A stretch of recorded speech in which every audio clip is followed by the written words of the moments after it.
Good morning, dear friends. Welcome to one more session of the Conscious Living Spirits Group. We are very happy that you could join us this morning, in this beautiful morning here in Florida. And we have a nice friend that is going to join us. So welcome, Juan. It's a wonderful opportunity for us to start our week listening to the lessons of our love doctrine, the Spiritist doctrine. So while everybody's coming, we are going to start our morning with a reading from the book Happy Life that was psychographed by Divaldo Franco by the spirit of Joana de Angelis. And the text says, "You are immersed in the ocean of God's love. You are never alone. God is within and all around you. Discover Him and let Him lead you with wisdom. You are His heir, owner of the universe. Let His love permeate you completely, guiding you and your will and your steps, enabling you to grow with little or no suffering. In God, you find everything attain completeness." So this is a wonderful message. Remind us that we are not alone. God is with us and He's guiding us. We just need to allow that to happen. So we are going to start our morning. Good morning, Patricia. Good morning, Mary, and everyone that is arriving. If there is anyone coming for the first time and join us in a virtual Spiritist lecture from Conscious Living, you are welcome. Stay with us because we are going to always talk about a lesson that I'm sure in some way, somehow, is going to touch your heart. Good morning, Carlos. So I ask everyone to join us in a prayer. So let's elevate our thoughts to dear Father, Jesus, and the good spirits that are here with us. We are so thankful and grateful for one more day, one more opportunity for us to learn, and one more opportunity for us to calm our heart and allow Jesus' lesson enter in our heart so can manifest in our life. Help, dear Lord, as we read, allowed us to be with you because we understand you are always with us. Help us all together be with you today and always. Particularly, we pray, dear Lord, for the good spirits to assess and guide our dear friend Marcia that so generously came to share her learning, her studies from the Spiritist doctrine in this very special day with us. So we ask all that in Jesus' name. So be it. Okay.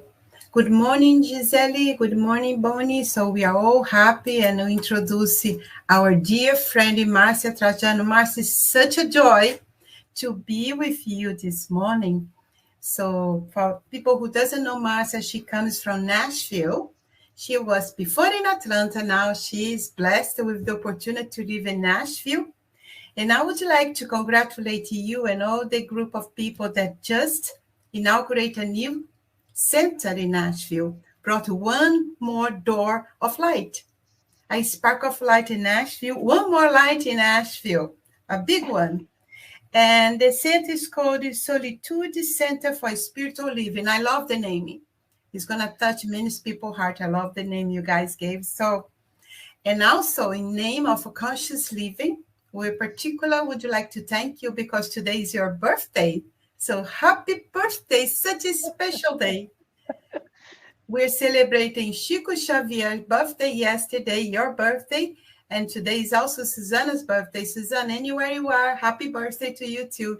So our hug, happy birthday, and thank you so much for being here and you share with us your studies. So I'm going to go and give you the word for you. So it's all yours, honey. Thank you. Thank you. Thank you, Abigail. Thank you, everyone. It is truly a great joy, a great gift to be here to speak about who? Chico Xavier. So this is, I see such a great opportunity because as we start to talk about it, we need to ask, well, mediumship. What is mediumship, right? And simply put, for anyone who has who's new to spiritism, mediumship is the communication between two worlds. So it's in between the material world and the spiritual world. That there is a medium, and those two dimensions come together through the mediumship of in this case, Chico Xavier. How does it work? How do these channels of communication work between the living and the dead? Well, Allan Kardec in 1861 published the Medium's Book, and this is the second of five of the basic works, the fundamental works of Spiritism, and Allan Kardec defined there all of the phenomena with a special focus on those who are able to communicate through psychography, which is the message that is done via the written word. We are not going to talk about mediumship in general, but we're going to talk about the most famous, the most well known medium of all times, the Brazilian medium Chico Xavier. Let me see if I can go through the next slide. Yes. So, so there are many, many, many books written about Chico. In fact, there are movies about him, and we stop here as we just celebrated 112 years of his birth yesterday. So April 2nd was 1910 was when he was born, but we stop to say, Marcia, who was Chico? Chico was a simple man. He was poor. He was born poor.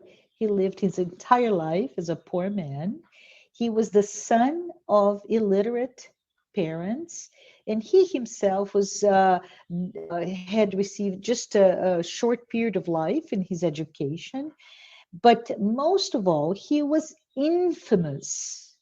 He became the source of so much scandals and news. And it all started when this man, this poor, humble man with his eyes closed, was able to write messages.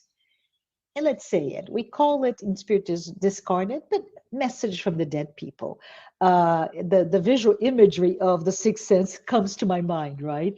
But in doing that, in writing those messages, he actually led a life where he was persecuted, he was mistrusted, he was humiliated.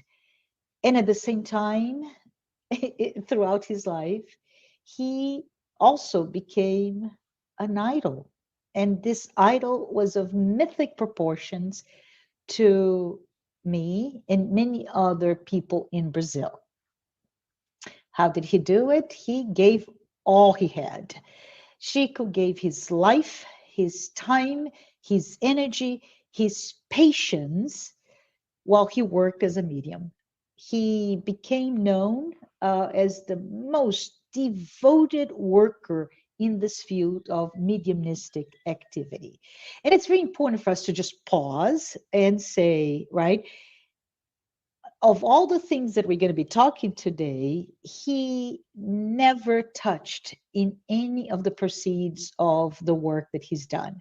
So the revenue, pretty much all of the revenue of the sales of his books went to charity. So as a result, as I said before, Chico's life was one of modest living, and so beautiful to say this. He is someone whose sole focus, whose whole mission in life was to give us, you and me, all of us, the human race on this planet, the ability to understand life, to understand the meaning of love, but most importantly, the meaning of our immortality, the immortality of our souls. He relinquished everything for this mission. His commitment to spreading spiritism and spreading the idea of love in action, of charity, through his life.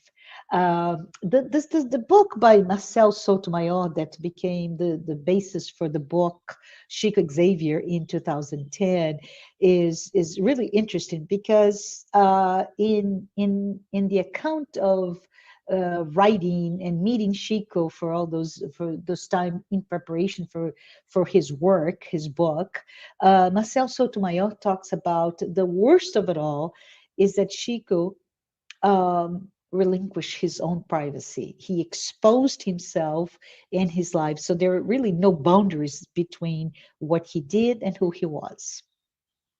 So a little bit about his life. Chico, as I said before, was born on April 2nd, 1910.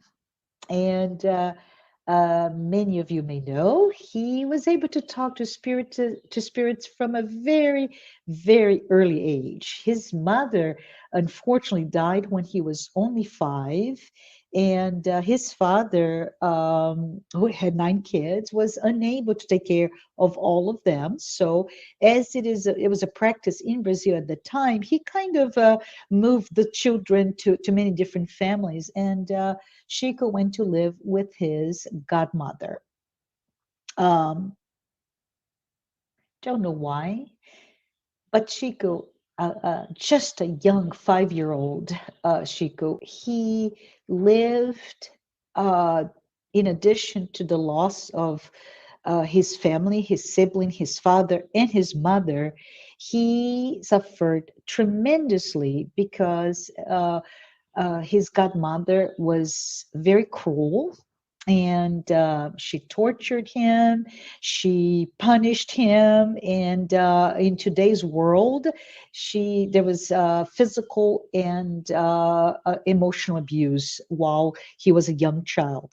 There are many accounts of that. It's actually not easy to read about it.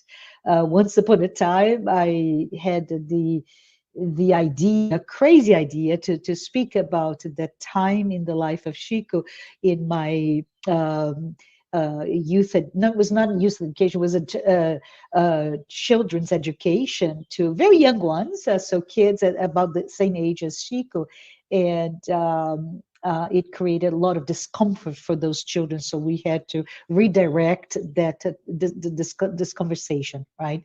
But it's very interesting. While he was suffering a great deal, um, Chico could have access to his mom.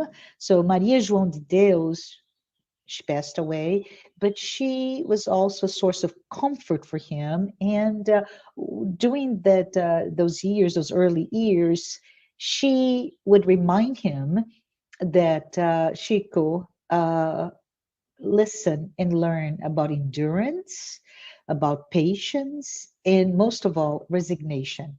So while there was a pain, to be resigned, not to suffer. Good news, his father was remarried, and all the children were reunited, and life returned to a sense of normalcy for him, as we expected, right? Not so, because Ashiko was, his mediumship was very fragrant. So he would see and he would talk and he would communicate with spirits, discarnate spirits. And his own father was quite concerned, and he was afraid that he was crazy. In fact, he that was the issue here. And Shiko's father was actually expected to put him in, hospitalize him as due to mental illness. And it was a Catholic priest, Father Scarzelli, that while he examined Chico, he said, no, he does not need to be hospitalized, but he needs to work. He needs to stop getting into so much imagination and reading. So just get him to work. So very, very young, Chico started to work. And again, another lesson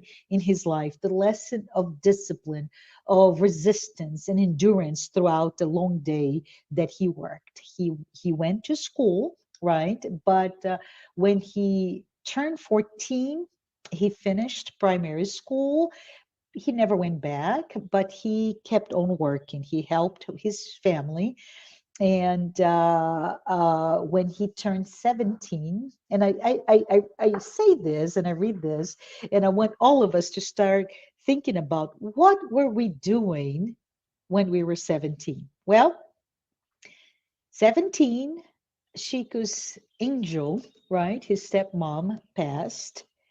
And it was the year that his mom told him, Shiku, you need to start studying Allan Kardec. And that's when he started his journey with Spiritism.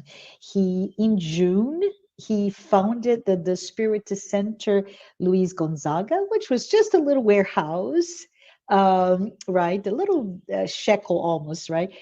Shack. And within a month, the next month, so June, July, under the guidance of, at the time, a benevolent spirit, he started to psychograph. And we talk about not just one little sentence. He actually, within a month of opening that center, he was already writing a message that was 17 pages long.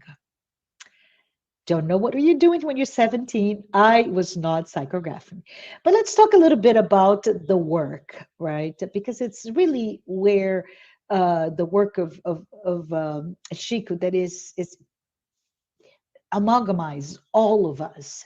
His work. Well, 1931 is a pivotal year. So we start when he was only 17, so 4 years before.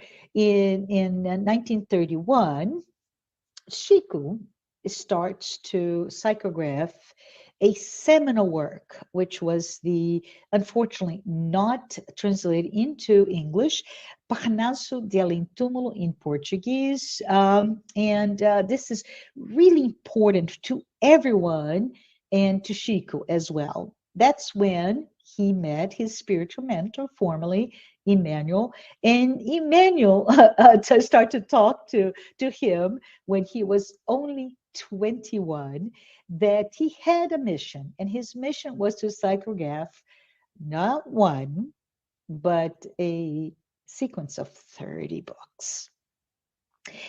And I just keep thinking, right? What are the statistics?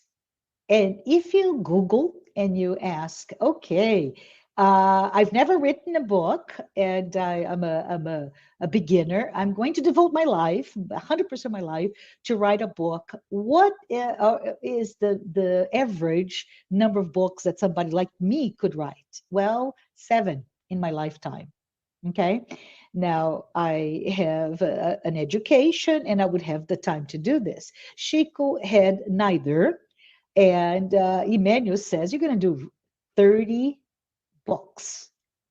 So he said, of course, for Chico to achieve that, he would have to, boy, have a lot of discipline and discipline and discipline. And I think it's really important for us to stop. What would you do if you were given the task?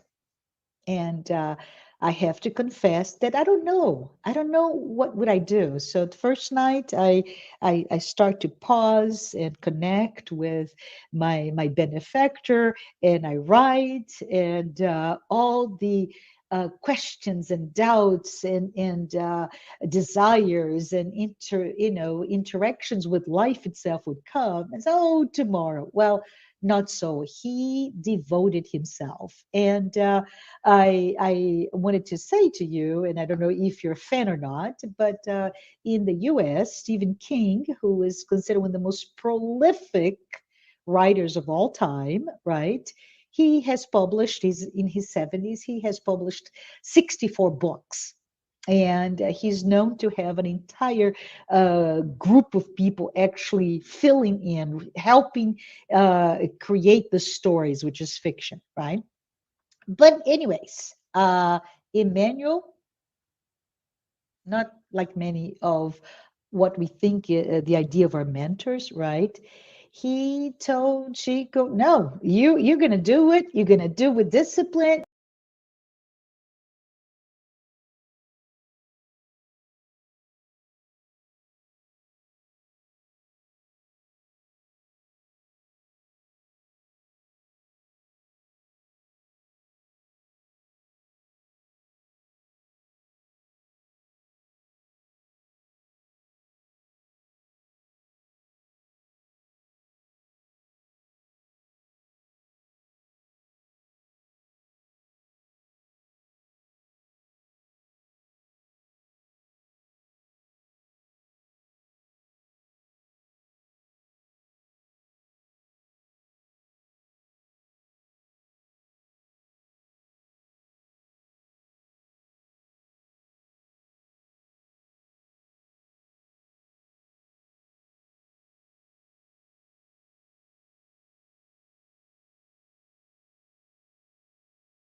lesson of discipline, of resistance and endurance throughout the long day that he worked. He went to school, right? But when he turned 14, he finished primary school. He never went back, but he kept on working. He helped his family. And when he turned 17, and I say this and I read this, and I want all of us to start thinking about what were we doing when we were 17? Well, 17, Chico's angel, right? His stepmom passed. And it was the year that his mom told him, Chico, you need to start studying Allan Kardec. And that's when he started his journey with Spiritism. In June, he founded the Spiritist Center Luis Gonzaga, which was just a little warehouse, right? A little shekel almost, right? Shack. And within a month, the next month, so June, July, under the guidance of, at the time, a benevolent spirit, he started to psychograph. And we talk about not just one little sentence. He actually, within a month of opening that center, he was already writing a message that was 17 pages long. Don't know what are you doing when you're 17. I was not psychographing. But let's talk a little bit about the work, right? Because it's really where the work of Chico that is amalgamizes all of us. His work. Well, 1931 is a pivotal year. So we start when he was only 17, so 4 years before. In 1931, Chico starts to psychograph a seminal work, which was unfortunately not translated into English, Parnaso de Além Túmulo in Portuguese. And this is really important to everyone and to Chico as well. That's when he met his spiritual mentor, formerly Emmanuel, and Emmanuel to start to talk to him when he was only 21, that he had a mission, and his mission was to psychograph not one, but a sequence of 30 books. And I just keep thinking, right? What are the statistics? And if you Google and you ask, okay, I've never written a book, and I'm a beginner. I'm going to devote my life, 100% of my life, to write a book. What is the average number of books that somebody like me could write? Well, 7 in my lifetime. Okay.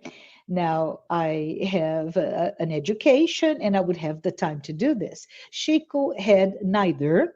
And Emmanuel says, you're going to do 30 books. So he said, of course, for Chico to achieve that, he would have to, boy, have a lot of discipline and discipline and discipline. And I think it's really important for us to stop.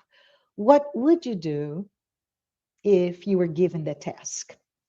And I have to confess that I don't know. I don't know what would I do. So the first night, I start to pause and connect with my benefactor, and I write, and all the questions and doubts and desires and interactions with life itself would come. And so, oh, tomorrow. Well, not so. He devoted himself. And I wanted to say to you, and I don't know if you're a fan or not, but in the US, Stephen King, who is considered one of the most prolific writers of all time, right?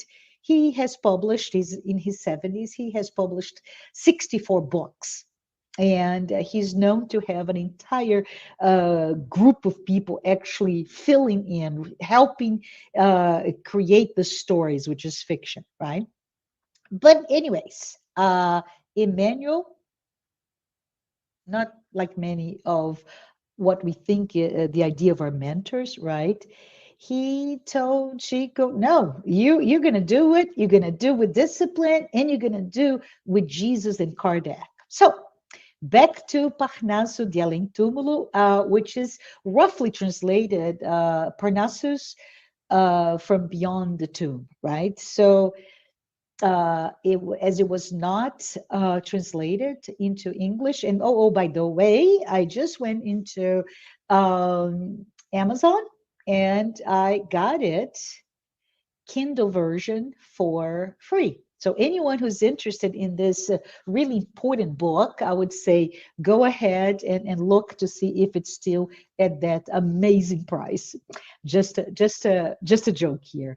But this book, which contains over 200 poems, right, and is a psychography from over 50 poets, Portuguese and Brazilian, well known, most of them.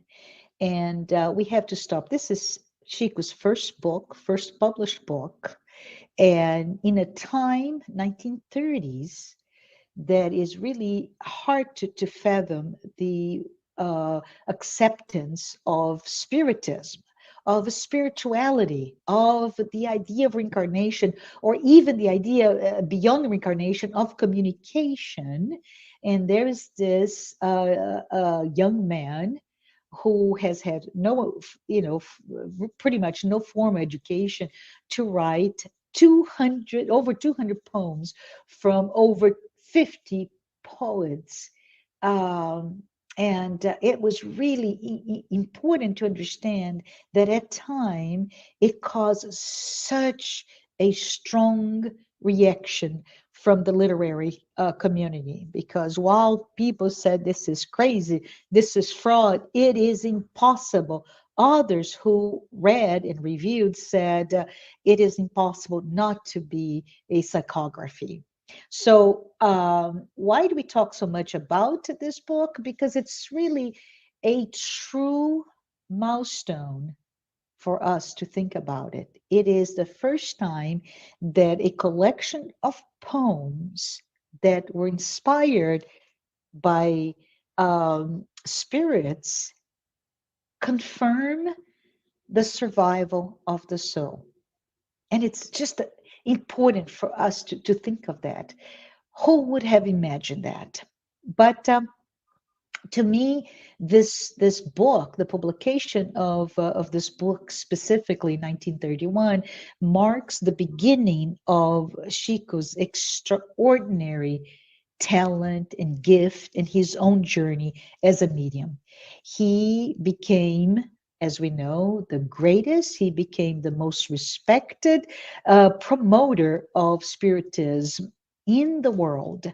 From the standpoint of copyright, Chico, from that point on, granted the copyright to all his books to the Brazilian Spiritist Federation, or FEB, as many of you may know. So let's talk a little bit about André Luiz. Among all his books, all of them, André Luiz and Nosso Lar specifically is the one book that has the largest circulation. It was published, let's say, 31 to 44, so 13 years later. It has sold more than 2 million copies. And this spiritual author, André Luiz, starts with Nosso Lar as the first in a series of a total of 17 books that he wrote in partnership with with Chico, and sometimes with Valdo Vieira. This book is so important for us to stop to think about it again, because it has indeed an enormous impact to spiritists and non-spiritists alike. Why? Because André Luiz reviews what is the daily of life after life, right? What is that daily life? What does it look like? What happens after we die? When we die? What is that process? What is the feelings? What are the emotions that happen and bind those who move on to the spiritual world and those who are left behind? So it's very important because it also gives us through his words the idea that we immortal spirits, we spirits that are living a material life, need to continuously grow, continuously evolve in our spiritual journey, and we need to learn and we need to improve. There are many books written by Andre Luis, as I said, a total of 17, and most of them have been already translated and published in English. If we go to the other spiritual author that has worked with sorry, yes, thank you. That worked very closely with Chico Emmanuel, his mentor. It's important to note that he has worked with him very closely throughout his life, but there are many books that he wrote that are now translated into English, and I'm gonna show them to you, the list, but it's very easy to find, right? It's important to recognize the effort to be able to bring those amazing books and stories to life in an accessible manner for those of us who are living here in the US. But who was Emmanuel? Emmanuel, in previous incarnation, was the Roman senator Publius Lentulus. And as many of you who may have read about Emmanuel, he was reborn as a slave, and then he, in another reincarnation, he was the priest Manuel da Nóbrega, who was lived in Brazil. Emmanuel as a mentor, as I said earlier, he gave Chico the goal, the task. Okay, Chico, 30 books, right? And it is just funny because in many of the books that talks about the life of Chico, Chico said, no problem, I got you 30 books, right? So when he finished his first quota, Emmanuel comes to him and he says, hey, Chico, and those are my words, now that you have finished your first 30 books, I'm going to double that. You have a new goal of 60 books. Remember what I said? Stephen King in his 70s, 64 books with a cadre of people, an entire, what I call factory of people helping him. And I said, my goodness, Emmanuel, what are you doing with Chico? Yes, 60 books. And he says, no problem. And he keeps on living life and working. And once he reached that goal of 60 books, what happens? He says, well, this is Emmanuel. Well, Chico, my words again. I'm just dramatizing. We have a new task that came from Jesus. You now have to do 100. And he said he got to 100, right? No problem, Emmanuel. And I just keep thinking, 100 books. That is beyond anything that we see in our material world of authors, right? He does it at 100. He is getting old. He's in reaching his 60s now, and Chico is ready to retire. I think, Abigail, he's ready to go to Florida and go to the beach and relax. And Emmanuel told him he really, he had bad news because he really had to spend his entire life writing more books. And teasingly, Chico says, well, we all know about free will, right? So I can say no more books, Emmanuel. And Emmanuel says, oh, of course, you have free will, Chico. You can choose not to write more books. And Chico, again, teasingly says, okay, no more books. I'm tired. And Emmanuel comes back to him and says, well, I have a new decree, and this decree comes all the way from Jesus, Chico. If you don't wish to write more books, your life will end tomorrow.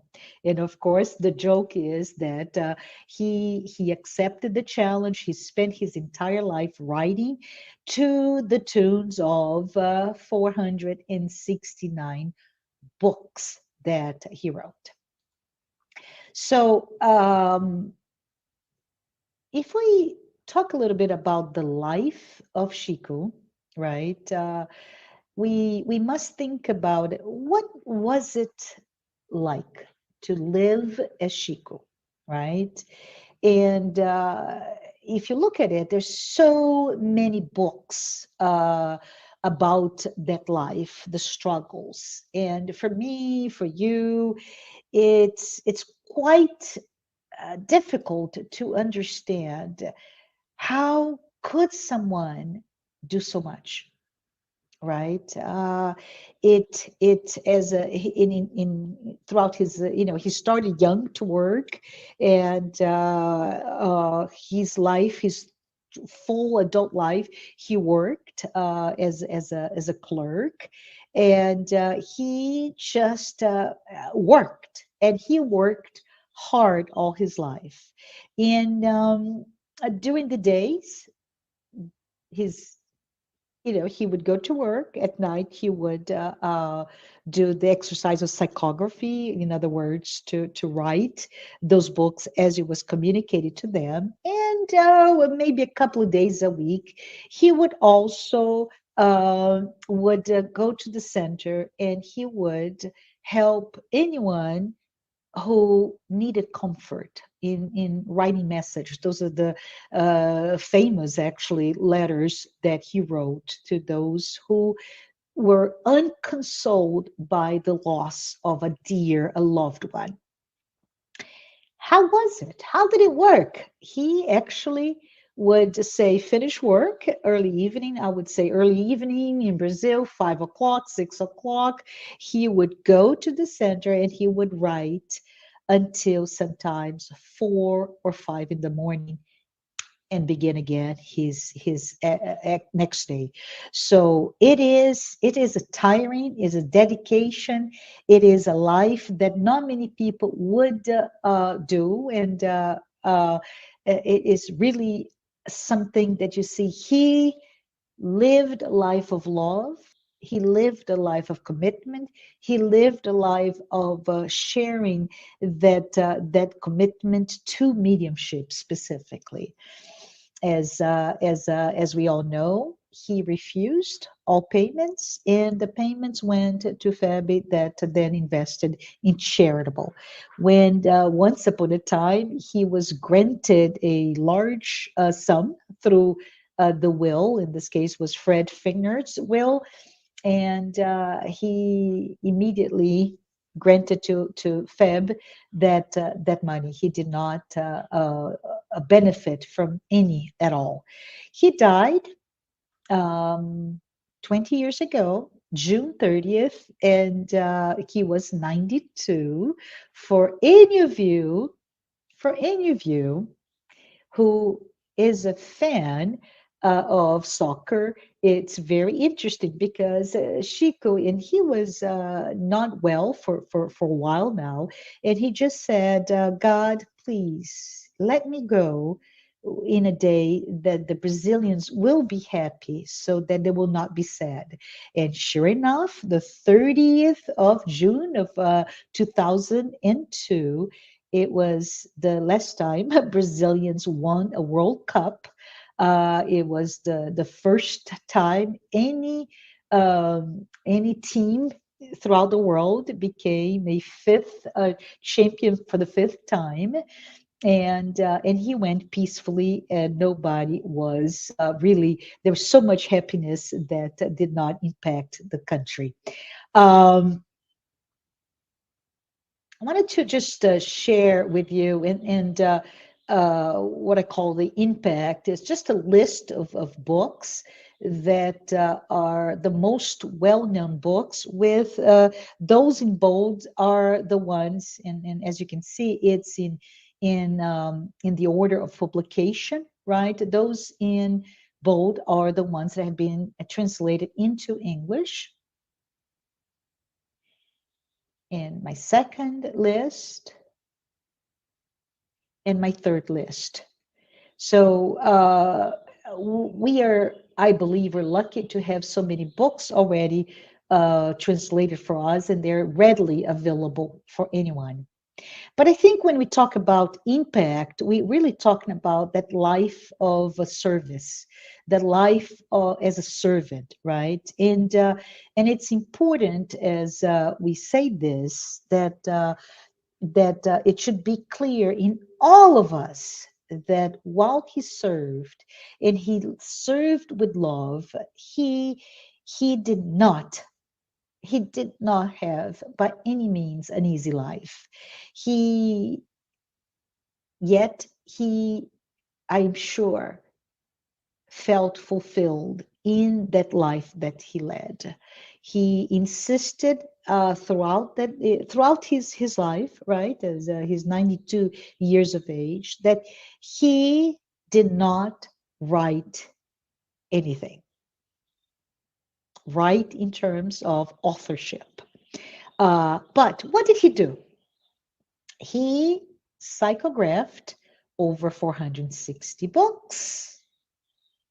In 2012, October, the Brazilian channel SBT, televised a show that was the greatest Brazilian of all times, and a little bit, I guess, like Survivor or other or Idol, right, where you collect the votes of the people, the viewership, and it went in through waves. And Chico was considered the greatest Brazilian of all times.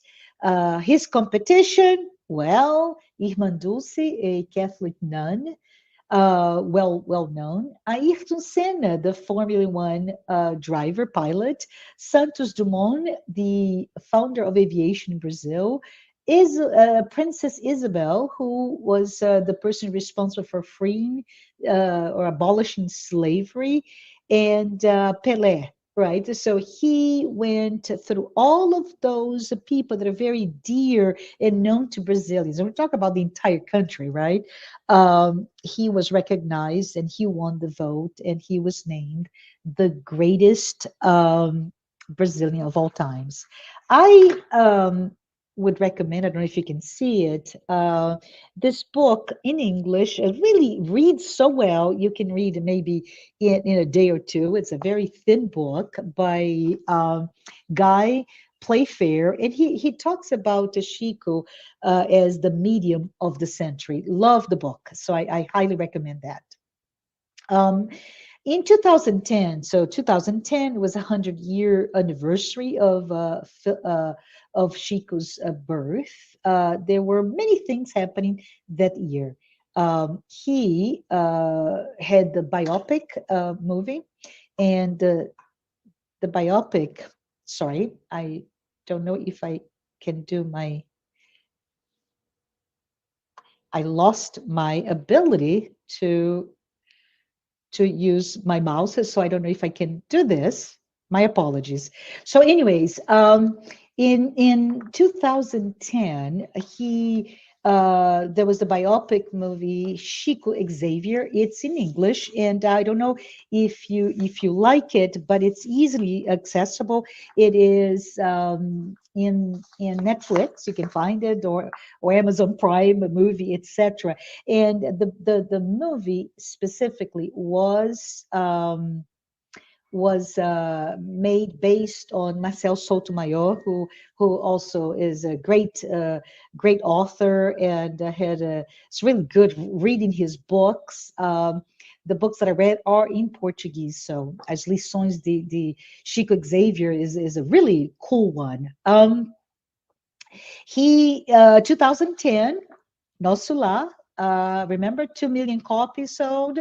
Nosso Lar was also released as a movie, a really amazing production, Brazilian production. But I remember quite well when we were able to see it here in the US, and was very happy to see such a faithful portrayal of that book.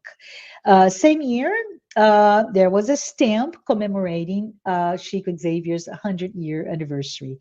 In 2006, and I'm trying to get my notes here so that I don't say things that are untrue, but in 2006, another magazine, Época, Brazilian magazine, elected him as the greatest Brazilian. And it's important to note that not so many years prior to that, in 2000, he was considered the Minas, the state that he was born, citizen of the century.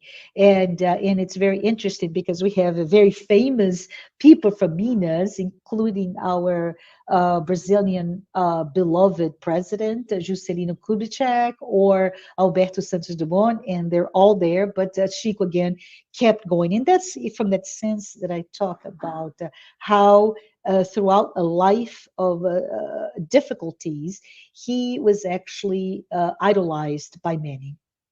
In 1981, Chico was nominated by 10 million, more than 10 million people nominated him to receive the Nobel Peace Prize. Unfortunately, he did not receive that, but it's quite an impressive feat for me. And in the 1960s and 70s, he appeared on various TV shows, and it is my belief that those appearances in shows is what spearhead this spreading, this dissemination, this popularization of Spiritism, the knowledge of Spiritism, and established by many in Brazil the idea that you are you're following Spiritism as a religion. And today we are considered to have 5 million Spiritists in Brazil alone. But we're not in Brazil, right? Outside of Brazil, many people have no idea who in the world is Chico Xavier. So it's very important for us, as we're doing here today in this beautiful Sunday morning, as Abigail said, that if we talk about it as known to us as it is, if we are Brazilian, it's very important that we know a little bit to introduce, to identify for the person who does not know him, right? He is, to me, he is considered to be the person, the one person to spark, to rekindle that spark of interest in Spiritism in the entire body of work throughout the world.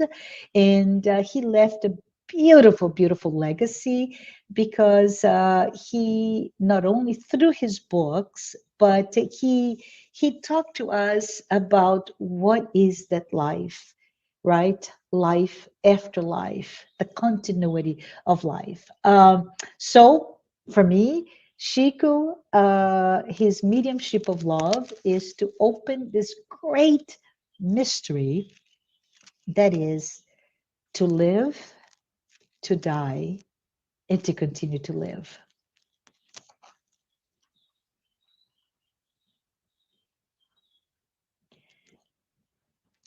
So, sorry, I want to go back one slide before we close. Why, why Chico? Why Chico? Do we have time, Abigail? I don't know if I have a little bit more time to talk about not only why, but the accusations that he went through. And if we do, we'll continue talking, okay? Chico, boy, he was criticized. He was accused. He was attacked. For those of us who does not believe in reincarnation, the work that Chico did was, anything that he did was fabricated. So donations, his presentations about love and fraternity, solidarity, the letters of comfort, all of this was actually seen as a complex and well orchestrated form of mystification, if not welfare alone. So, Chico, as a child, he was considered mad, crazy, cuckoo. During his childhood, Chico had suffered a string of punishment or abuse. As an adult, he was humiliated. And when he was humiliated, what did he do? He was passive. He did not respond. He was slapped, physically slapped, and people would spit in his face, and he would not respond. He suffered three life-threatening attacks by gun, by knife, and by poison. If he actually received any honors, which he received, he was accused of being Chico, you are so vain. If he was interviewed on TV, he was accused, Chico, you are an exhibitionist. All you want is the limelight. When he refused to receive donation, he said, oh, Chico, you are so rude. You are so ungrateful. And when he was accused of greed, he was accused that all he did his life was to want to be wealthy. And that she could start to laugh because it is a joke, right? And his respond, one can never fail or fall down if you never stood up. So, in other words, those accusations really meant nothing to him because he never once benefited or took any money ever. So, it's important that with so many accusations, so many difficulties, right? He accused of being criticized and accused of being the fraud, and he at some point he could not handle it, and he just prayed and he prayed and he prayed to Mary, right, the mother Jesus, please help me. This is too much. And Emmanuel, his mentor, came with a message from her, and she said, and this is a message for all of us, this too shall pass. And with that, Chico, wrote the message and he would read day and night. And this is actually gets me quite emotional because it's something that is important for all of us. This too shall pass. This material life, the good and the bad, shall pass. And it's important for us to know that. Um, Most recently, 2010, he was accused, and he was accused by Mori, Kentaro Mori, saying that, oh, all of those letters that have so many, verification that are precise, including the signatures, they, Kentaro Mori would accuse that it was all fabricated by the staff of the Spiritist Center.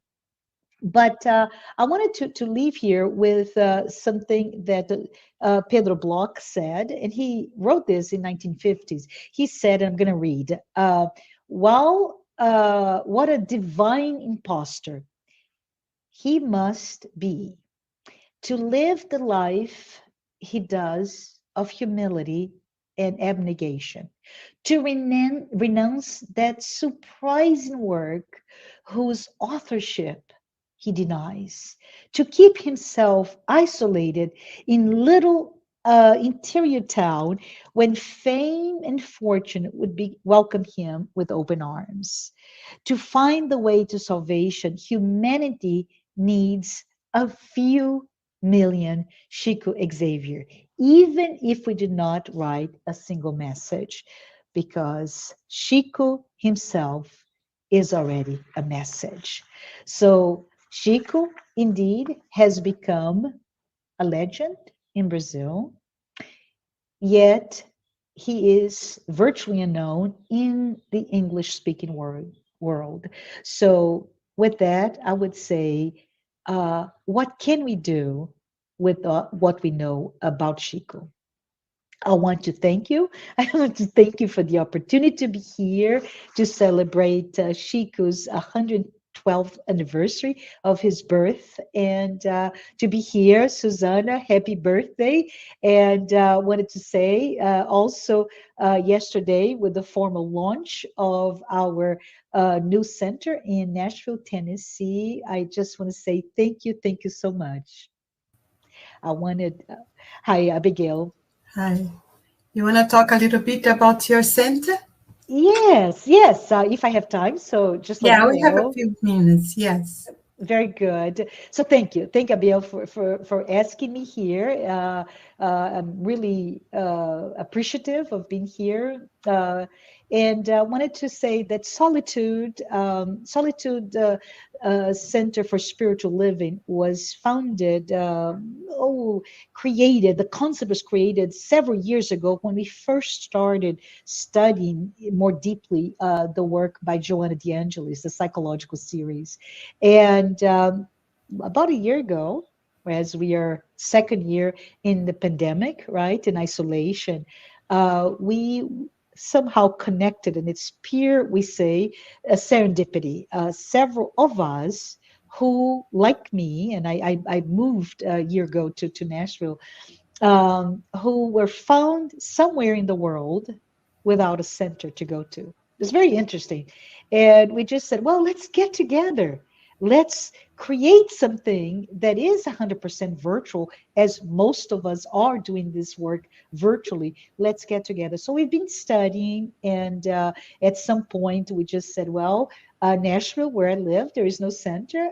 We started, as you said, Abigail, we turned on the little light to shine here in the city, and we will be providing the work through studies of the work of Jonah De Angelis in English and Portuguese.